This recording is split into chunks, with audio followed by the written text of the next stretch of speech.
Because what I found, there we go. What I found with taking separate notes to the recording is that it's an easier transcription for folks if they want to look at the summary of what's Okay. happening. So we I will get see. started. We will get started and then people can jump in. Hi, Marcia. So nice to see you. Nice to see you too. Thank you for having me and Well, thinking about me. It's great. thank you for saying yes to this. I know you're a very busy woman and have so much going on, always, as all women do generally. And I would love to share a little bit about how we met first, so people get some context here and how we got Mhm. started. So we met 5 years ago. Was that 5 years ago? 2021? Yeah. 2021. No, 2022. 2022. 2022, 4 years ago. Okay, Mhm. in upstate New Mhm. York at an event with a mutual friend of ours, Chittagar, Montegar Liberty. And he invited us with investors and founders to come together and do a retreat on learning and listening and connecting for people in the space that want to build companies with purpose, with passion, and equity. Mm. And we met there. And at that stage, I was raising money for Land of Verse, and you were raising money for Fourth Phase, which I'm happy to Well, have you share. Go ahead. at that stage we had just launched fourth phase. So You we weren't weren't raising money even yet, right? yeah, we weren't in this space to raise money, and we weren't actually even there wasn't even a directive for us to attend the event. It was to get to know people, to build relationship, and if there's something, an opportunity for investment, then to be able to do so. But in the first, it says the first part of any type of raise, it comes down to the relationship, and what is the relationship between a potential investor and a founder. And so yeah, when we met, it was my co-founder and I at the time, we were directors, like, it's not about pitching. And it's really about getting to know people, and being able to broaden our network in the space. Yeah. Well, you did a great job of that because everyone wanted to invest in you at the end of that event because we loved your product line. And I really loved your product line because as an herbalist, it included plants and herbs. And I'll have you explain what Fourth Phase is. And I know you've transitioned out of that company, but Fourth Phase was that phase after a woman gave birth, and it was the fourth trimester, and how to take care of themselves, pregnancy tea, postpartum care, care for that second or for the last phase of their kind of nesting with their baby post birth. Yeah. And included so many herbs that you and I connected about deeply, and understanding women's health and understanding that really that phase is underseen, undersupported, and that Mhm. you were really in that place for herbal natural care for women in their fourth phase. Yeah.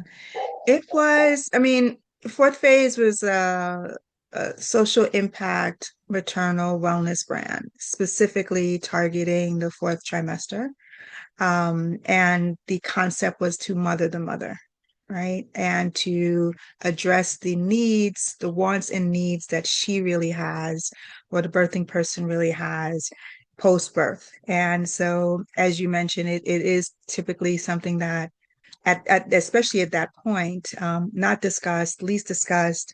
No one knows. If it's your first time mom, you don't know it until you're in it. And by that point, like I always like to say, she's in the middle of the quicksand. And what she will actually need to recover, she has to kind of figure it out and map it out. And so my co-founder, which this was her idea, and we were friends for a long time prior to this. And this came out of the work that she did in sub-Saharan Africa, and creating opportunities for maternal health to be a part of the discussion. And so we launched with 2 boxes. And so it was meant to be just a very self-contained gift that the mother would receive. And I took my herbal background, which was really from my personal. This is what I'm interested in. I'm originally from Jamaica, and so the natural way was just a cultural way for me. And I had been juicing since I was in college, and all of those things. And so I'm the person that didn't take aspirins, that it's just like didn't have all this stuff, and so my body responds to a natural way or homeopathic way. And so I dealt with skin conditions and things like that. And so I've always gone down the path of just learning and trying to understand what was the root cause of said conditions within myself.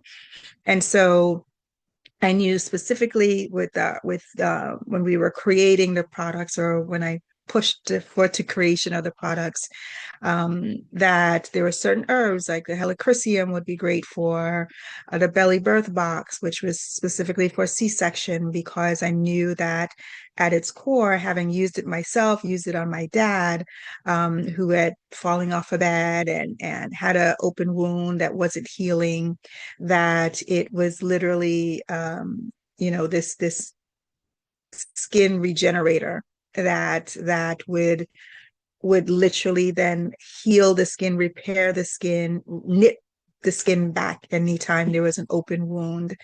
And I learned that because I sliced a slice of my finger off, and a friend said to me, "You need helichrysum," and I said, "Hello, what? And what is that?" And then he sent it to me, and I'd gone to emergency care. They gave me an ointment, and it didn't do anything.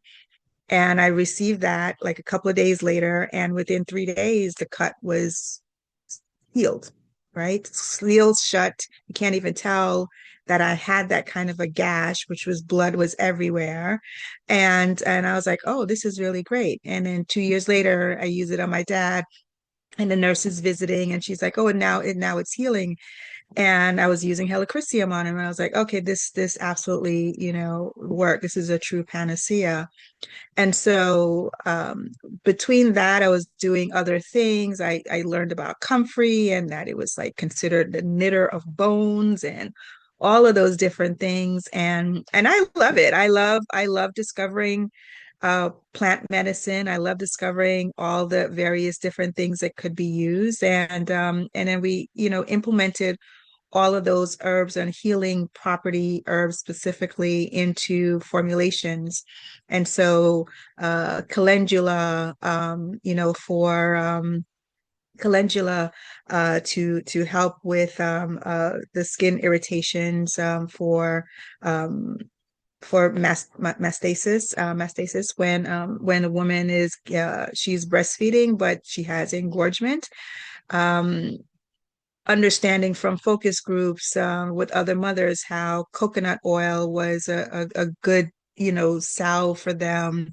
And so we created a salve that was calendula based and coconut, infused calendula herbs infused with coconut oil, to create the right type of salve for the mom that was also safe for baby, right?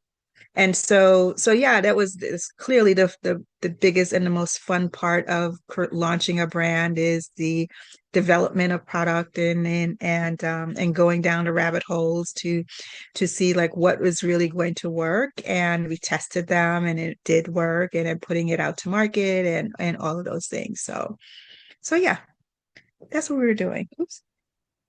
Thank you for sharing all of that. I mean, you're hanging out with herbalists here, so we are in full support of you using all the herbs all the time. But thank you for sharing Oops, about, hold on. yeah, thank you for sharing all about, can you hear okay? Yeah, my earpiece fell out. Oh, it's all good. But thank you for sharing a little bit about your history from being from Jamaica and having that cultural piece really inform how you want to move forward with your products. I think that's Yeah. lineage is such an important piece. in all of our journeys as Hmm. practitioners. Yeah, my great grandmother was, they'd call her Dr. Gruber in the neighborhood, right? Because she was always creating the remedies, giving you the remedies, helping to, heal, whether it's the same thing like a cut with a green banana skin in Jamaica. Jamaica's a very, very it was always very like you were always taking some kind of a medicine, herbal medicine to purge the blood, to cleanse the blood, to do, all of those things. And so it's interesting today to see those items like what we have soursop, which is considered a cancer, cell rejuvenation to help to remove that. We have the explosion of sea moss, which was a constant as a part of Caribbean culture, making tea, making drinks, and what would be considered punch. They call it punch, and doing that. And every morning as a child, I was force fed medicine, horrible tasting medicine. Sounds like probably what my kids deal with at my house. It was horrible and it was traumatic, and it was why I never liked wine and everything else, because like aloe vera was soaked with port wine, and then you had to, knock back a shot of it or something. And as I became older as a college student, I was like, this is horrible. This tastes like, this medicine. So the core memory of medicine, prevented me from imbibing for a long time. So I love that though. I love that.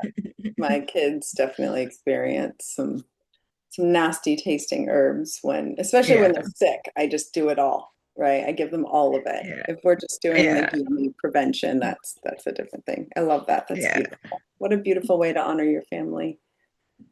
Yes, I take after her, within that, and I'd say that inner knowing and the attraction to it is definitely from her side of the family. Mm, Um, yeah. beautiful. I love that. Mhm. Tell me about your background in marketing. I know this is a very big piece of your career, and before fourth phase, you were into marketing, you've been part of PR teams. Can you share? And I'm going to ask you more about the work that you've done with fourth phase. I think you've been very strategic and very smart about how to get that brand out there. And I think this group Hmm. will really benefit hearing about your process. But I'm curious just to share a little bit more about your 9 to 5, so to My speak. 9 to 5. Or the first, like say the first 20 years of my life. So my background is in media actually. Marketing came later, and I think more of a natural way that I just see the world. Um, I started as a magazine editor at the dawn of hip hop, covering hip hop. You writing for as an assistant editor for fanzines, and the magazine. If anyone knows who's a Gen X, then when Biggie Small says it was all a dream, I used to read Word Up magazine. Well, I was the assistant editor for Word Up magazine, and so and then helping to launch artists who had no other places to get coverage. And so but it was an interesting trip. That was my first job in the magazine field, because I came out of art school. I had a bachelor's in fine arts from Parsons School of Design. I was studying fashion illustration. And so how I became a hip hop writer is a whole nother story. And so I just followed the flow of life, and that's the opening that was presented to me. And so who knew I was at the dawn of this groundbreaking thing, and covering artists or interviewing artists. I became editor-in-chief at 26, and I like was overseeing these magazines that was targeting the rap field, and then doing a hair care magazines that then converged beauty and hip hop. And I ran those magazines for several years. And so my career was either number one or number two. So I was either the editor-in-chief or the executive editor. I eventually became the executive editor for Heart and Soul, which was like the first African American health magazine for African American women. Then went on to become the deputy editor for Suede, which was the first fashion, beauty, high-end magazine for a multicultural audience. And so once that folded, I eventually launched my own online magazine. So my first real was my first, I think it was my second foray into entrepreneurship from a media side. And so my background has been always working, launching or relaunching media properties. So from legacy brands to taking something from ideation to go to market. And so that was my expertise. When I launched my online magazine, I then was doing double duty of securing sponsors. We did beauty tours at colleges and all of those various different things. Learned how to do, sponsorship decks and pricing and didn't do all that great at it, but did it for about 5 years. And during that time, I also consulted with various brands. And then at the end of those 5 years, I had a body of work that consisted of case studies where I had under that online magazine, I also had what was called a blogger network that I had developed, which was a community of bloggers in beauty, fashion, and entertainment, and they were across the country. And so again, I did activations with them. And so this is prior to the word influencer, before that came about. And that's what I was basically doing, was influencer type events or influencer led events. We did activations for CVS, we did activations for Iman Cosmetics, we did activations for Mizani hair brands. So quite a few different brands overall at these colleges, gleaned great insights from them, because when you're doing events, the core thing is that, not besides, we were handling sampling, of course, and providing experiences, because we created these beauty experiences for the cosmetic brands, that you need to be able to capture the audience, right? So capture the data. The data is the bottom line.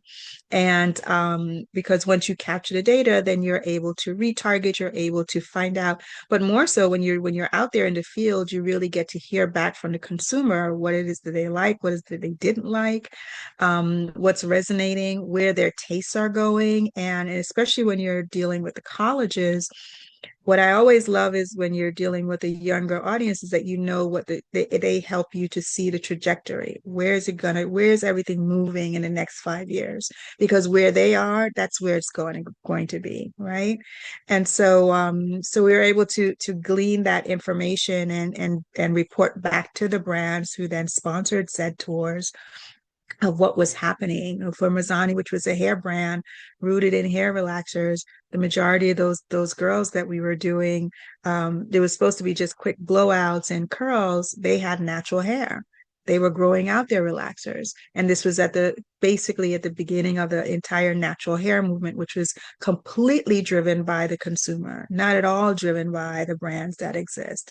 And the fact of the utilization of ingredients as well amongst those products, the natural ingredients, all of those things, which all consumer driven, right? And so when we look at what's, now years later, excuse me, you find out that, oh, your relaxers were really been toxic to our bodies, and that they were contributing to African American women getting fibroids all around. And you're just like, what is this? But had this entire consumer driver not occur, that probably would never have been uncovered as well, right?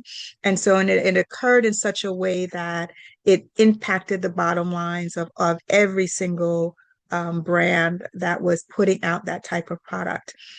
And so you see the trends and what's going on. And it's like, really, like, you got to pay attention to the kids and to understand, like, what is it that what are they connecting to? And it may not, if you're in a brand, if you are a brand, you're building a brand or not, the consumer is the one that you must listen to at all times, right? Not your projections, not your thoughts, not what you want to do, but the person, the end user, like what are they really feeling about the product and the space, and what are their true needs?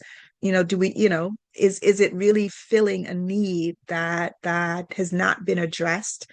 And if it has been addressed, are you addressing it from a very different way, right? And so those are the things to always think about. But that all came along. That came from I'm going to say this, so it's like my marketing understanding, which is why editors make great marketers, because we connect with the consumer first, right? And we were always testing products to see if what worked for the consumer, and we're putting the needs and the wants of the consumer at the heart of the story. Right.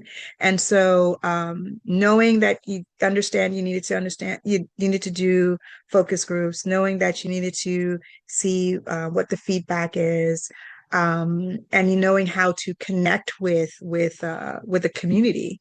Those are the things that you always have to take take into consideration. Yeah, and that's the training of an editor.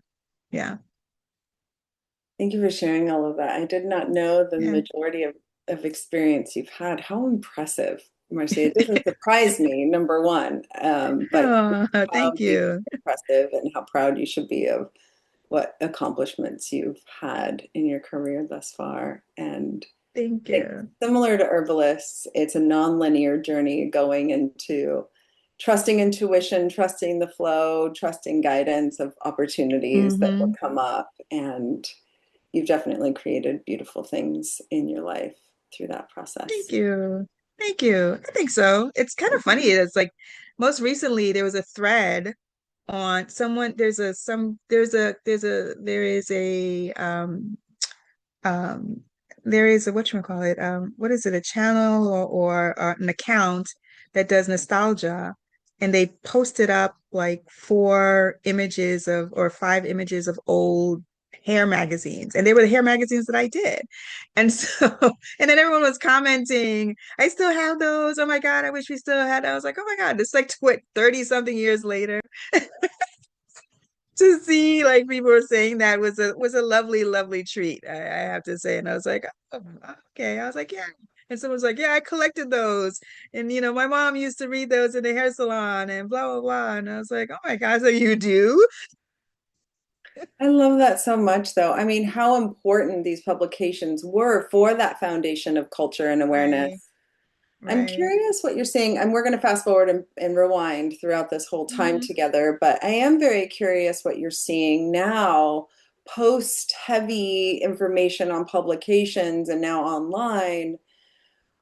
What kind of marketing opportunities you see people, brands, consumers, right? Editors are consumer heavy, consumer focused from the beginning. What shift have you seen in that space with the lack of editors being the ones managing the consumer relationship with these brands? Well, it's very interesting because the consumer is now managing their relationship, right? And so they are managing it because of the democratization of the internet and in social media. And so that everyone is a media person, or the potential to be a media person. Everyone has the potential to be a magazine, and or is a magazine, because you're sharing your taste, you're sharing your world, you're sharing your point of view, your all of those things. Your op is basically one big op-ed. And so the consumer is leading it. And so yeah, that's really the shift. And then founders who are used to being behind the scenes, or if you're not in front being one of the media people, it just doesn't work today. It doesn't work on so many levels, which is so surprising. No one saw this coming, and especially editors. But editors are about to actually get a resurgence, because thing happening even in like the VC space where everyone wants to now create an in-house studio. Everyone wants to have their own they want to have podcasts. It's just really the podcast, media, online presence, and is at the core of it is just community, right? Building the community, building a cult community that who will come to your page, who will listen to what you have to say, who will then eventually buy your product. So in a VC space, they're all creating the not all, but majority of them, and certainly the biggest ones are creating the opportunities. What they're calling is that so they can serve their portfolio of brands, right? The portfolio brands, it's like, great, we give you the money, which all makes sense. We give you the money, we're giving you lots of money to 10x our investment.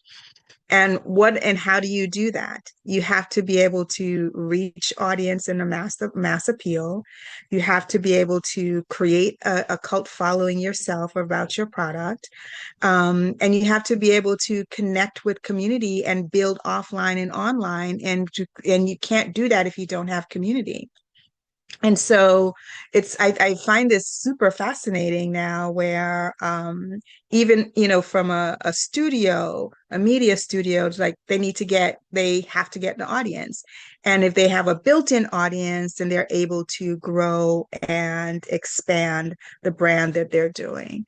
And so folks who are not used to and who are not comfortable, it's just it's something you just have to push through. You can't afford not to. Your brand suffers. Yeah. It will suffer. There's no ifs, ands, or buts about that. You just cannot afford not to, at the very minimum, try. I was talking to this about this specific topic to a client the other day. The way that I understand social media and this, like you said, online magazine, this point of view, is that it's actually the most accessible form of education, form of marketing. Everyone can Hmm. do it for free. Time is the Yeah. biggest part here. But if any brand wants to be accessible to people under resourced communities or people who don't have the funds, this is actually the way Hmm. you can do it, is through Yeah. education, through information on social platforms that costs people nothing to hear you and hang out with you. Right. And that should be the most accessible platform that you have. And then moving on, if you could charge for classes or charge for products or charge for these second tier of costs, and then you can go even higher for one-on-one consults or workshops or whatever you Hmm. are looking Right. at. Hmm. But actually seeing it as an accessible tool, I think helps people get out of the fear of, oh, I'm out there in the world, I'm scared, I don't want to be the influencer, when I think point of view is really important here, like you were saying, where getting your word out there is actually really important for you to be able to build a brand that's serving people. The thing about is that that fear is very real, right? Or actually not real, I to have tell you the it. truth. Yeah, we there's a Vulnerable. and I would say a lot of people in the healing space have it. So it's not uncommon for that to rise up in the surface. Entrepreneurship will constantly show you the shadows, and you have to deal with it. You have to face the shadows if you want to get to the other side. That's right. If you don't want to get to the other side, and this is where honesty with yourself for real comes in, right? You may not, and I'm going to try to choose my words carefully. You may not want a business that is going to fund your entire life. You may not because and you may only want a business that will give you some extra change. But be honest with yourself about that, right? Because your level of effort will match what you truly want. And so if you are seeking something that will impact your life in a different way that you want to reach the maximum amount of people, you want to make the most amount of money, you want to do so you have to do things very differently because every level is going to require a different version of you. And if that version of you is now going to be the person that needs to be able to speak on camera, be comfortable with speaking on camera, creating the systems that are needed, we are your email funnels, all of the mechanisms that are actually needed to run a systematic business, right? You have to level up. That's just the bottom line. Right. And there's no, you cannot fake it till you make it. You have to push through it. And if you have any problems with it, right, then you pause and take the moment to find out what is at the root of that. What is truly at the root of your resistance to the success that you say that you want? And once you find that out, again, be honest with yourself. Once you find that out, then act accordingly, or you don't act accordingly.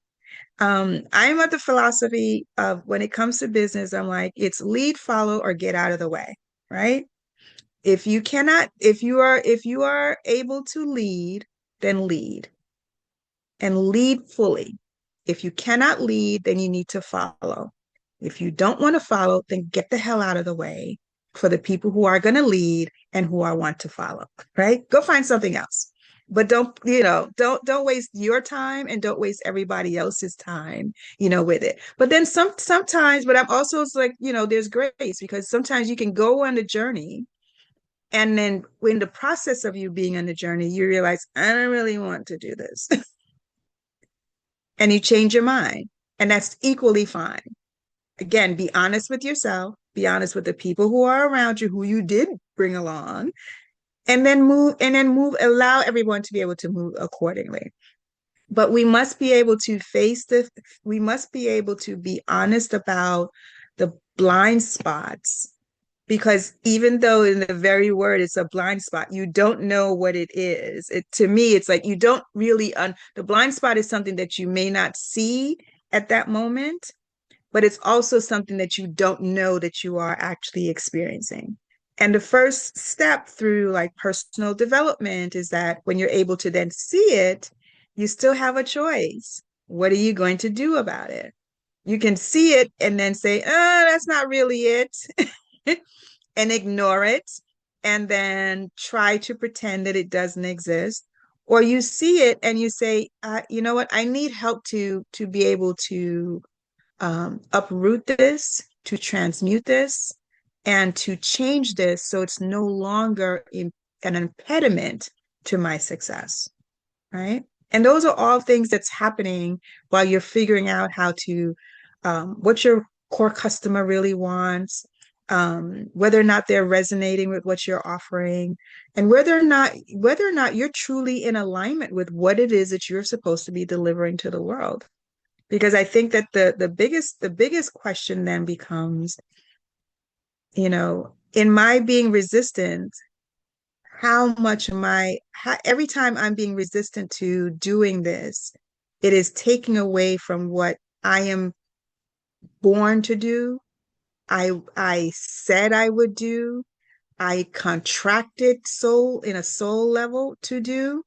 And so I need to then be able to own up to that overall and know that I'm either on mission or I'm in alignment or I'm not.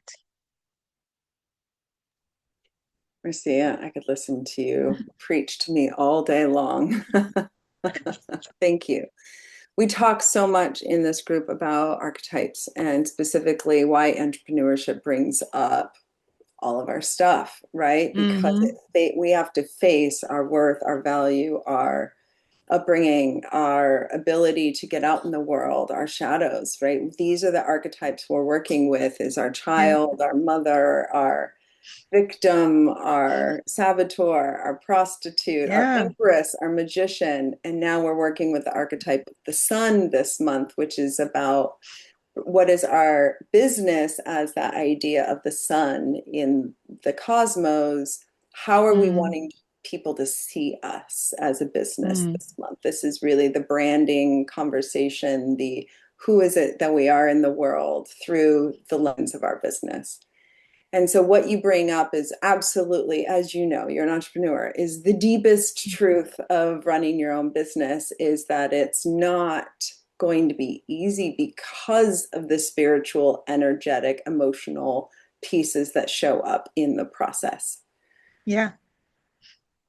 And the soul contract you're talking about is very important to me because as I'm running my business and many of the entrepreneurs in this group is this feels like my purpose, Mm-hmm. right?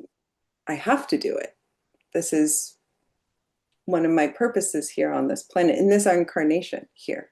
Mm-hmm. And so that layer and that important responsibility that I think I feel, and it sounds like you feel, and then many people here feel of how do I get this out in the world to make the world a better place? Because that's my purpose. And it comes with this financial responsibility, this business responsibility, that can feel really challenging, right? Mm-hmm. Really challenging Yeah. to balance all of that out. My hope is to be able to soften some of those challenges like financial challenges, marketing challenges, et cetera, so they feel like they're just one of the pieces of alignment instead of Right. takes over all of the stress. But I think you said something really important here, which is maybe it's just for change. Maybe it's a part-time gig because you don't want to put all of that responsibility on this business for your livelihood because it does increase that stress load.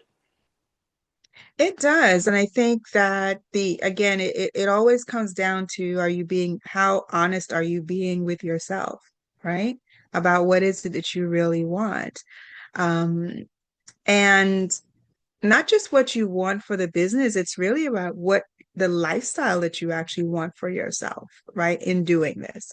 Like your purpose, I don't think should be, if your purpose starts to feel like a heavy chain or a burden, then you are not in alignment with it, right? And the alignment may be that you may think it's your purpose, but maybe your desire to do this is more ego based than not, right? And if it's ego based, then that's about then what other people's perception of you doing this is, and you like that versus like this is the actual work. To me, so I've always done what I've been led to do, and I'd say, or I've wanted to do. And so that guidance, if it didn't work out, it didn't work out, but that guidance, and it all worked together to me, like everything, adds up. But one thing I discovered when in through around like coaching and stuff, and I'd launched a nonprofit where we brought coaching into homeless shelters, and I loved my experience of it was that.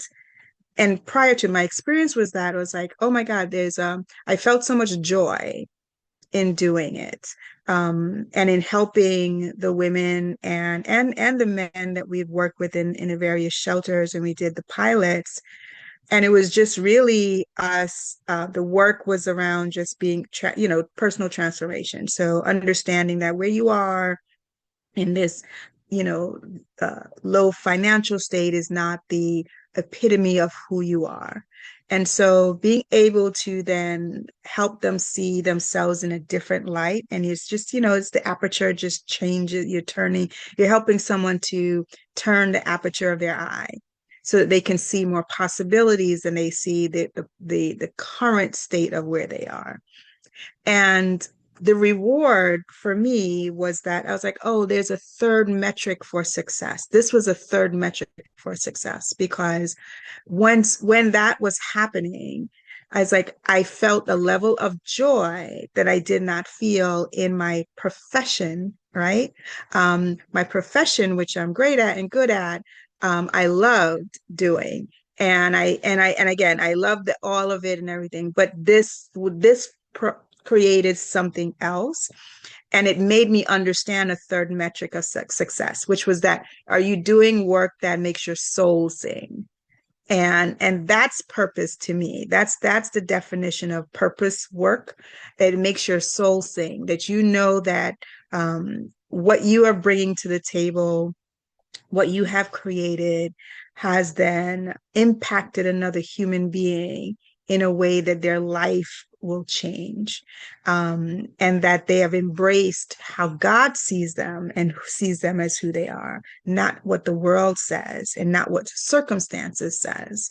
And so, and again, it's just like being a part of it, just playing a role. And we know we all played a role with the things that we do, but knowing that but I was able to see it firsthand. When you're doing a magazine, you don't see it firsthand, but clearly 30 years later, people are talking about it and saying, I still have that. It's like, yeah, you are touching people.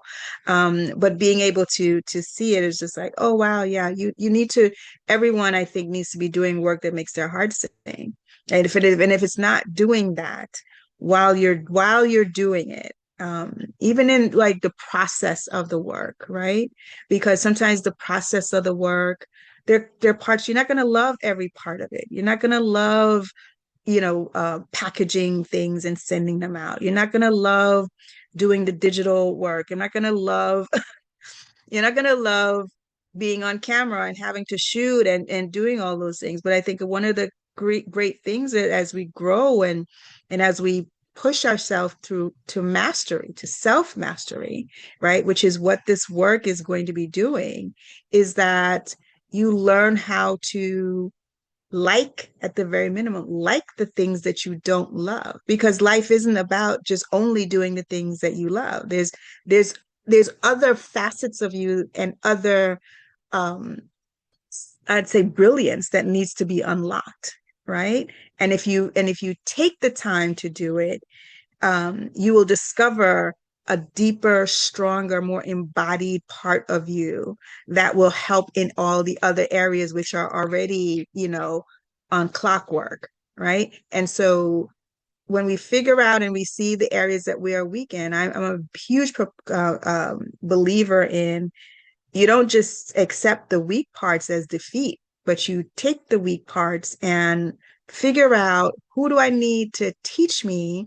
What do I need to do? And now we have the tools with AI that you literally can be self-taught in so many different ways than when we were 10 years ago, not even 5 years ago, that it not to embrace it all makes it doesn't line up to me, right?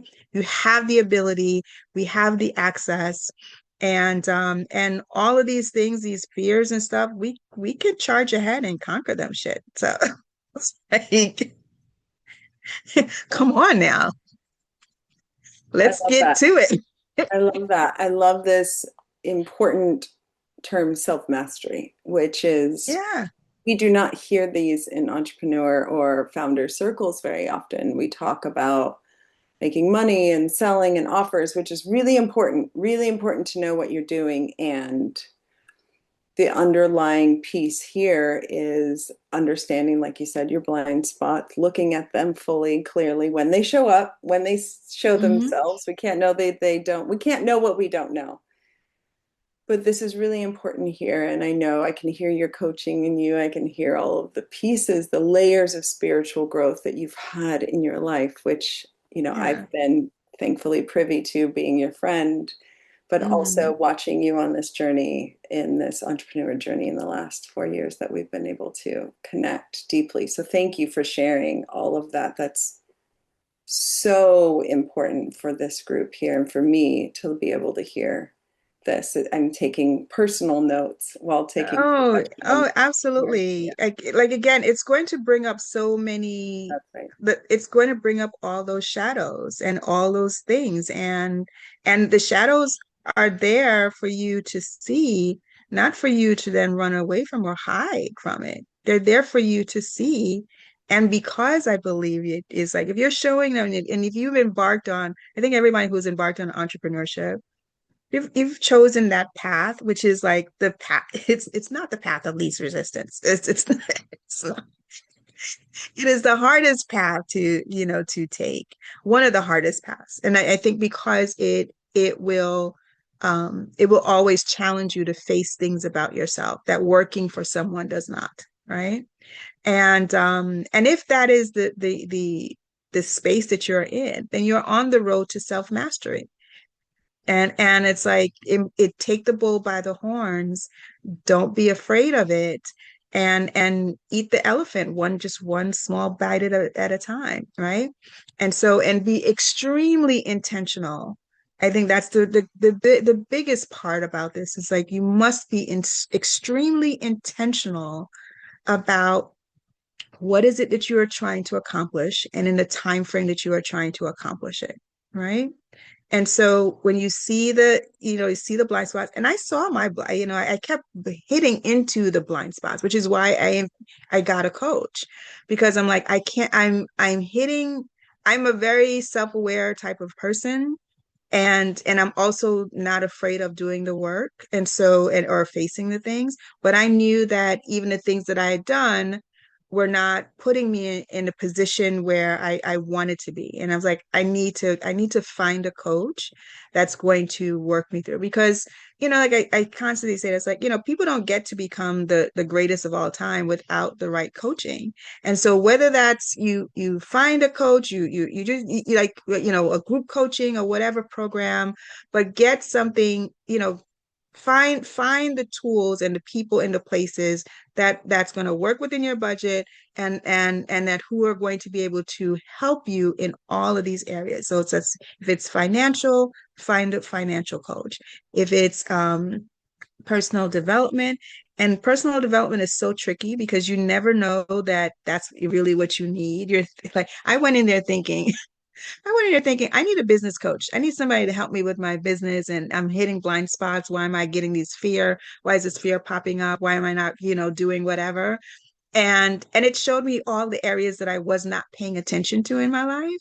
And when I started to, and it made me pay attention to those areas. And when I started to pay attention to those areas, business blossomed. So there you go. That's right. Yes. And that's what this group is, a little Yeah. mini version of the group coaching for folks. So you're part of that today for everyone. I'm going to pivot a little bit and to talk about opportunities, PR opportunities for folks. Mhm. So if someone was looking at getting their product, let's say they have an herbal product like fourth phase that they want to launch into the world. They already have, they've created, they have a website, they have a product line. How would you recommend someone getting this in front of an editor, online magazine, or we could go as crazy as Vogue, or we can do something smaller and more simple like Mind Body Green. I'm just curious if there's any suggestions that you can see that's relevant today of getting people to pay attention. If we want publications outside of social media that we already have, Right. and we've got, Right. yeah.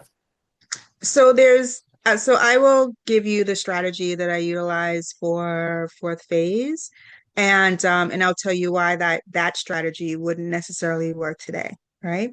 So It we wouldn't, launched in 2020, it wouldn't. wouldn't necessarily work today. No, I wouldn't do the same. If I was launching a brand today, I wouldn't do the same. I wouldn't necessarily do the same thing. I would do some similar elements. Specifically, when we launched fourth phase in 2021.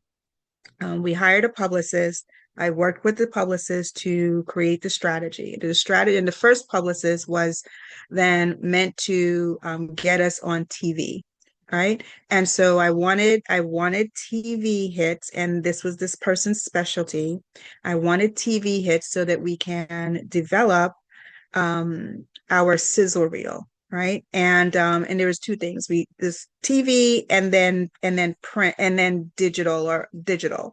And because I'd already had and my co-founder, we were both worked in magazines, we had the contacts, personal relationships with editors and various different things. But if you didn't have any of that, it still starts with creating a press release. You're doing your product information, you're selling it why, and then you and then you send it to, you're pitching that idea or the product, and you're coming up with angles, and then you send the product for review to said editors. We accomplished getting articles written about us, because there's different ways if you're working with traditional media. So there's a product review where they will put it in a roundup, or they maybe, the 10 best things or whatever. And then, or there's a profile on the founders based on who they are and what they're doing and what their mission is. And our mission was, again, speaking about something that at the time there was a level of kismet when we launched. It was also when the conversation of maternal health had reached the highest office in the land, which is the presidential office. Kamala Harris put that on the national stage. There was already and that was from years of grassroots work with all of the doulas and midwives that existed, and the works that Cory Booker and a few other senators had been doing to bring maternal health to the forefront in the conversation. And so when we launched this study, which specifically then highlighted the maternal mortality rate in the US, that just came out. So it gave us, so there's like this confluence of energy that was already happening in the ether, and the launch of this beautiful box, this luxury box with all of the very, very intentional items inside of the box, targeting afterbirth care was available. That made it a lot easier for a producer to say yes. And again, people, this is something that existed. We weren't the first person to create this type of product, but I think out of when people received it, it's the same thing, like, oh my God, yeah, this should exist. I wish, and what we got from the female producers, I wished I had this when I had a baby. I wish someone had given this box to me, and that type of thing. So we got we got media hits in New York, Pix 11, KTLA, Fox 5 in DC, and I think Chicago. We got at least four TV hits in the New York area, as well. And then we got BET.com and then Essence.com. We had relationships with those editors, and they wrote profiles. And our publicist pitched someone at Forbes, and we got an article on Forbes.com. So each year, and then it just kind of grew. And so that was the first 4 months. So the first 4 months of strategy, if you hire a publicist and if you have that budget, then it's a minimum of 3 to 4 months. You don't see the effects of them pitching. They're pitching your product the entire time. At the end of those 4 months, that's really when you're seeing the fruits of that labor, and that's how long it takes.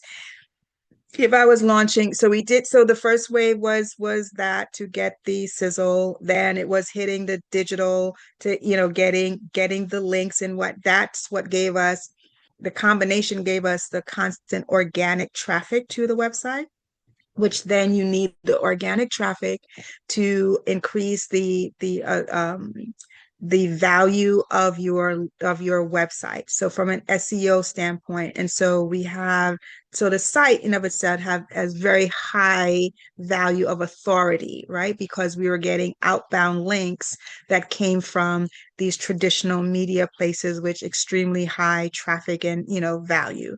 And so we got what is considered tier one press, and tier one is media that is at the top of the food chain. So we got Harper's Bazaar, we got Cosmo, we got Parents, we got thebump.com. And so all of these things, in places then recognize the product and the value of the product, and featured it to their audience.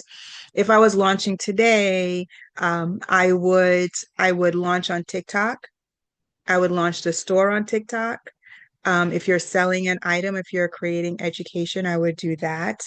I would also then, if it's a physical product, I would create the community with the direct audience. So being able to sample in a high way, you're competing now with everybody. So connect with the what they call micro influencers, someone who has less than 5,000 followers, because they may have a small uh, group of followers, but they're also still engaged. And so, and develop the relationships with them. And you should do that at a high volume. To be able to then have someone reviewing or talking about your product on a regular basis, and then create affiliates with them so that they're able to monetize what it is that they're doing. If you are selling digital products, it's a different, it's a different playbook. And so you have to be out there talking about what it is that you're talking about. You have to be able to feed the top of the funnel with some sort of freebie, and then be able to upsell from there. And so yeah, it's a very different thing. If you are then seeking to again brand yourself as the expert, then you then want those editors to think of you when they're creating a story about a particular subject matter. So that's tier one. A tier two would then that they're profiling you based on what you've done. And all of those things compound, because a lot of times it's about, oh, which celebrity they work with, all of that. I'm not trying to poo-poo, but it's like a lot of times it's a compound of like, okay, what have you actually done? And why should we then take a page out of, our book to actually profile you? And it could be something that you're saying that's revolutionary, or not. And 9 times out of 10, what is happening today is really it's like they're finding the experts online. So again, if you are hidden, no one can see you. No one can know that you're this fabulous herbalist and that you have all this information to share and to educate and all of those things, because no one knows you. That's right. Absolutely. Yeah.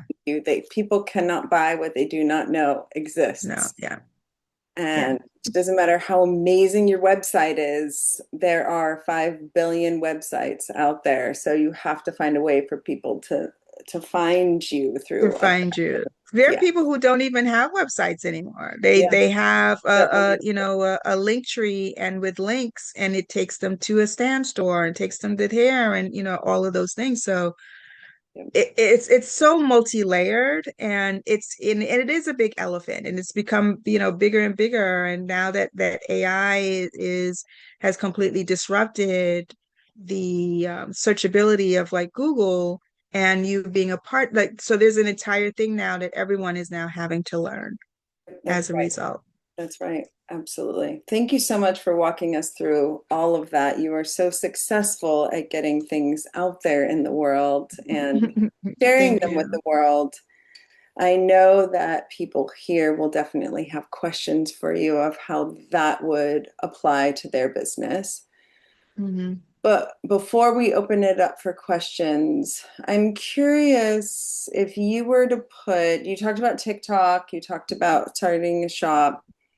I'm curious what you think about podcasts these days. And because it's such an important piece to get out there and yet feels saturated at the same time, do you have an opinion about podcasts and utilization for getting your voice and your brand out there? Absolutely. I mean, I think podcasts have overtaken print in a lot of ways. And so I would definitely, I didn't go through a full strategy, but podcast getting on podcasts is a big part of it. And again, like things change so quickly. I mean, we're clearly able to see that it has impacted elections. And so yeah, getting on podcasts is a big part of your media strategy. Launching your own podcast is also a big part of your media strategy. It's not just that you get into or get put on or get featured in or interviewed by a pre-existing media, right? When everyone has to become their own media empire, so to speak, because you have to own the audience. And so you have to do whatever it is that you need to do. So you're capturing those emails and you're owning and you're capturing their their cell phone. It's not even email so much, it's like their cell phone, so that you have the two avenues where you can reach your customer at any single time. So that if TikTok dies tomorrow, they shut it down, or Instagram gets shut down, or Facebook and Meta and all of those things get shut down, you still have a way to reach your customer. The worst thing that can happen is that you build up an audience on Instagram that's a couple of 100,000, or 50,000, and then one day somebody reports your thing or something, and whatever glitch may happen, and then you're now banned from being getting access to that account. And Yep. so what do you do? Yeah, what do you do then? And now you have to rebuild from scratch, and you don't have the information. So you have to utilize all the tools that are there, create the podcast, do it as a video, start there, and then build out your content strategy and your distribution of your content, from that singular piece of content that you create. Yep, exactly. Beautiful. Beautiful. Mhm. Thank you. That's really clear and very helpful, at least for me. And I'm sure many Mhm. people here, as I'm taking personal notes for my company and my brand, multiple Yeah. things going on. You are such a wealth of knowledge, Marcia. I am so Yeah, good thanks. to know you. I've been around a block. You've been around a couple times. Yes. Yes. You and I Around the both block a few been times. around in our own versions of being around. We've been around. Hmm. Yes. Yes. Hmm. And we share so much passion for getting the right things in front of people that will help them heal and help them Yeah. heal. Yeah. Yeah. I would love to open it up to the group for people to ask questions. I still have many, many more questions. So for folks that want to ask, Iris is unmuted. Great, Iris, go ahead. That wasn't intentional.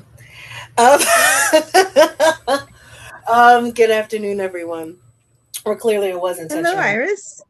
Okay, good to see you. So yes, I don't have.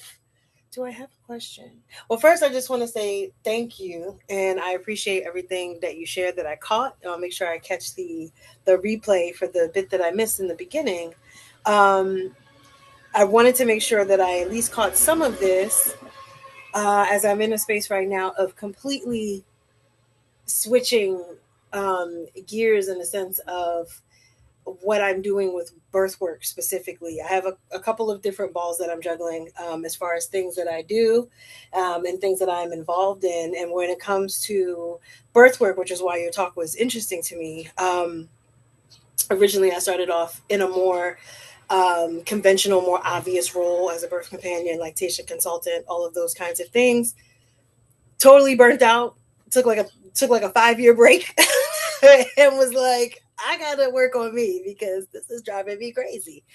Um, and so in that space of what you were saying about personal development being so important, I just really want to echo that, because if I hadn't stopped and taken that time for myself, I could see myself being like some of my colleagues who just kept pressing, just kept doing, and then like hating the work, missing important chunks of time with their family and their children. I know y'all saw my girls in and out in the frame.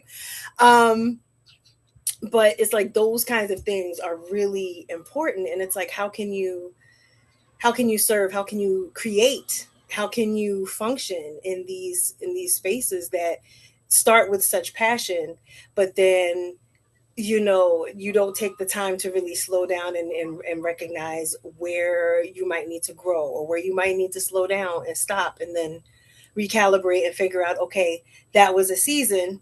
And so now I'm really meant to do this thing. Like for me, I had a lot of guilt around not pushing through and like, oh, you got to be a midwife right now. When it's like, honestly, in my bloodline, the midwives that are in my bloodline weren't that until they were older and the children that they had were grown. They weren't trying to balance holding that kind of space while raising their own children. Not saying it's not saying it's impossible, but it's not, it wasn't for me. and I didn't really see it really working well for other people either, but they kind of were like not really recognizing that or not wanting to admit that because the ego being like, well, I'm doing this noble thing.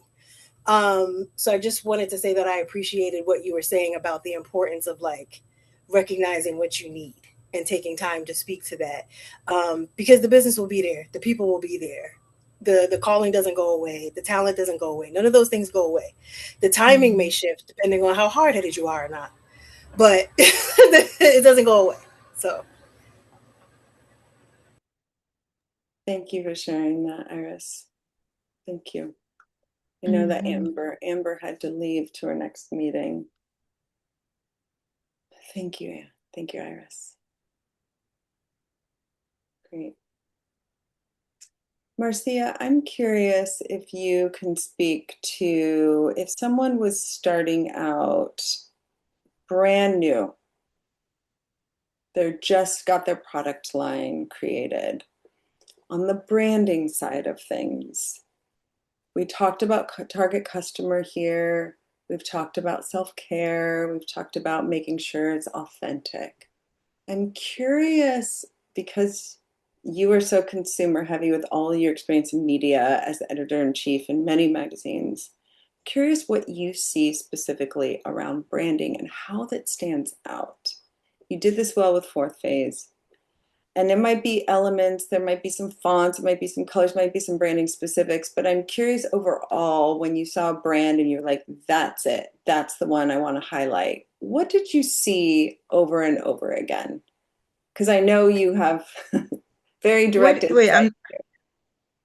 when you say that, what clarify. Yeah.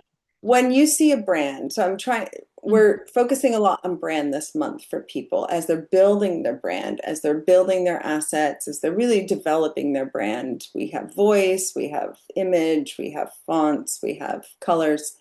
What did you see in your experience that made a brand stand out? And if you see a consistent pattern there from your experience in all of the brands that you were able to highlight in your time as editor. Okay, so the thing about brand and brand design, right? And so it always just comes down to what is the emotion that you want the end user to have when they pick it up, when they use it. What is it? The feeling, the scent, this was sensorial, if there is a scent. Um, Outside of the efficacy, right? What it actually does. You want, in order for something to stand out, if it's on a retail shelf or if it's not on a retail shelf, the design is going to be impactful to that. As an editor and a former beauty editor and former hair editor, it's like what made any brand stand out was always about the delivery, right? And the delivery is what would get us excited because when you're looking at, hundreds of products and it's like, oh yeah, we all have the same thing and hundreds of claims and, oh, we don't have whatever outrageous marketing claim they came up with. Sometimes you're just like, really? Um, you're telling me that the shampoo is gluten-free. Why is that a thing? Stop it. You know? And all the things that come out is just like, oh, is the delivery of the product different? Did you come up with a new way that makes it easier for the consumer to utilize it? I had a makeup artist one time people utilize it now, but 7 years ago when she did it, that's what made her foundation stood out is that it was a squeeze tube and you're able to squeeze out the foundation onto the brush that was attached to the head. So, which then eliminated two and one additional tool if you had foundation. And so the delivery is always, that's what always excites me. There was a brand, a friend of mine who works as a marketer, and I think it was with Unilever, and they did a a dark spot eraser serum. And it was a dropper, but the dropper was not, you pull it out and you squeezed it. It was you press down on it. It was a different, it was a different way to deliver the dropper. And I was like, oh, this is exciting.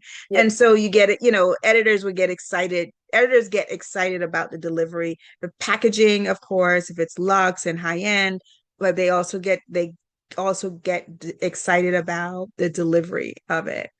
And then when they try it on, so looking at it and they're like, oh, then you open it, then it's like, oh, and then you use it, then it's like, oh, so it's like the three, the trifecta. If it hits the trifecta, then you're like, yes, this is amazing.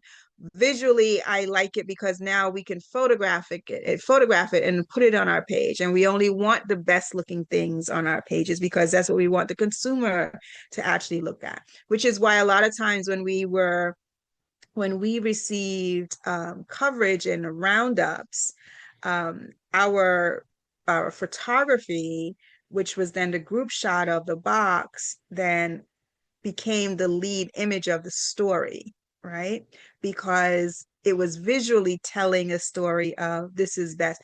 That brand, that website did not have to shoot our products to fit in with the aesthetic of their online magazine or anything because we had already done that for them, right? I created, the photo shoot and the creative direction that I gave with the photographer and that we collaborate on was the products that was also creative visually that would stand up at any time, and those images lasted for 4 years. Amazing.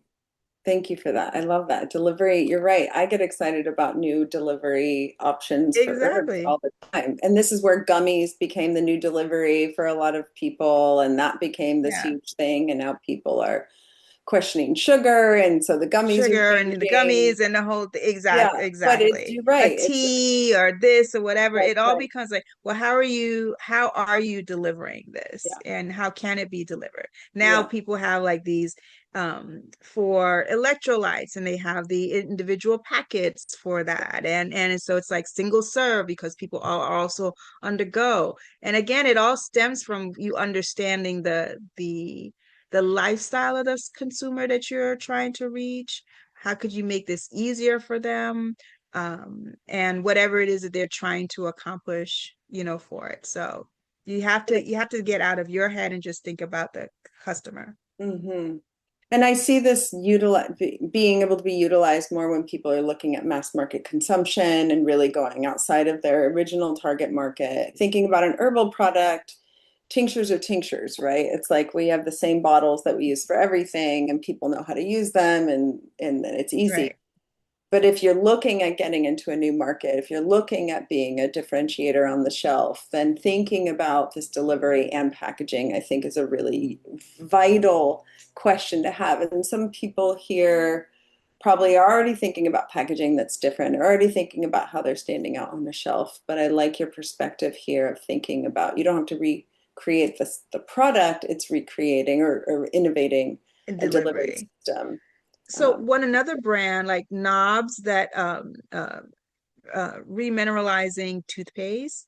So they sell toothpaste in capsules, I've seen that. right? You chew them, Com yes. you And chew so it's them plastic free. and Yeah. but it's a reimagination of the toothpaste, right? And so it's also it's better ingredients, it's better different things, but again, that they're just thinking about it was another way. Outwardly, the package is not that great in terms of design wise. Is it Knobs or is it NOBS? It's it's no BS. That's really the name of the brand. So there's questions there and stuff, but who cares? They're making a killing on TikTok. That's where I discovered them. And then bought it. And then I was like, oh, I really do like it. And so, but again, you're just like thinking of what they thought of something else. Another that category of toothpaste is having an entire almost renaissance, to so to speak. There, folks who are coming up with better chewing gum that's really more beneficial for your gums versus it just being this sugar thing and a breath freshener and all of that stuff, but really the functional medicine, which I'm so glad that we are in this space of people really creating things that that are just really better for you, then it's not just that it's here and existing, but it really is better for you. So there's good opportunities, I think. Yeah. You're absolutely right. And social media is being the driver there for people to discover new brands. I know TikTok has been known for the discovery side of it, and Instagram was known for the sales. And I think that switched over probably in the last year or two, where TikTok is driving the many, many sales, including discovery. And I don't know about Instagram and how it's related at this point, other than maybe life cycle, longer term customers are hanging out there, but utilizing Well, these different places. yeah, IG and Facebook is really just, it's really about, pay to play. Yeah, So you're not discovering it unless you're buying an you're ad. right. You're right. TikTok, you are, I mean, they're about to change it because, as we know, the ownership has changed, but they surpassed in terms of Facebook, they surpassed the audience a long time ago. Mhm. And then they have a cross section, but they have the younger demographic, Yeah. and people and the creators who are, people who are selling things on there are really making money. Just like Mhm. YouTube. YouTube has been the excuse me, the silent social media platform that excuse me, and I say silent, and the fact that they're not the CEO is not out there all the time and blah blah blah and all of those things, but silent and consistent. So people who create videos on there have been able to amass and grow an audience, build an audience, cross promote on TikTok and IG and everywhere else, but really being able to grow and monetize what they're doing on YouTube. So YouTube and TikTok to me are the top players. That's amazing. Yeah, I think especially for educators in the space and any herbal Mm-hmm. brands, you have to get videos out there for people to learn about what you do and how you do it, and your voice Yeah. and your voice of reason in these spaces is so important. It's okay to start small. I like that idea, that 5-year journey, right? It's start small, know that you'll arrive there. As you shared your journey, it's like Yeah. everything builds upon itself. Everything builds upon itself. You put yourself out there, you do all the things. Here's the thing, to me, it's like you don't say it didn't work. You don't get to say it didn't work until you have exhausted every possibility to try to make it work. If you haven't done, if you tell me that, yeah, I reached out to 5 influencers, but I only heard from 2, my question would be, um, well, when are you going to reach out to the next 5 or the next 10 or the next 20, right? If your goal is to get 100, even, like, what steps are you taking to get to that goal? You don't get to me, you don't stop until you hit the goal. And it ain't over until the fat lady sings. So every day your job is to figure out, how do I get to that goal? And that has to motivate you. Your why is the reason, is the engine, but the fuel is to, like I want to get to that goal. And for different types of people, you have to figure out what systems, because it's the systems that are going to keep you on track. What systems do you need in place to help you keep on track?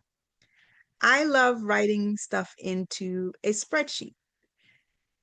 That helps me to, because then I'm like, okay, this is the goal I want to accomplish this week. These are the 2 things I want to focus on, to accomplish this goal by the end of the month, right?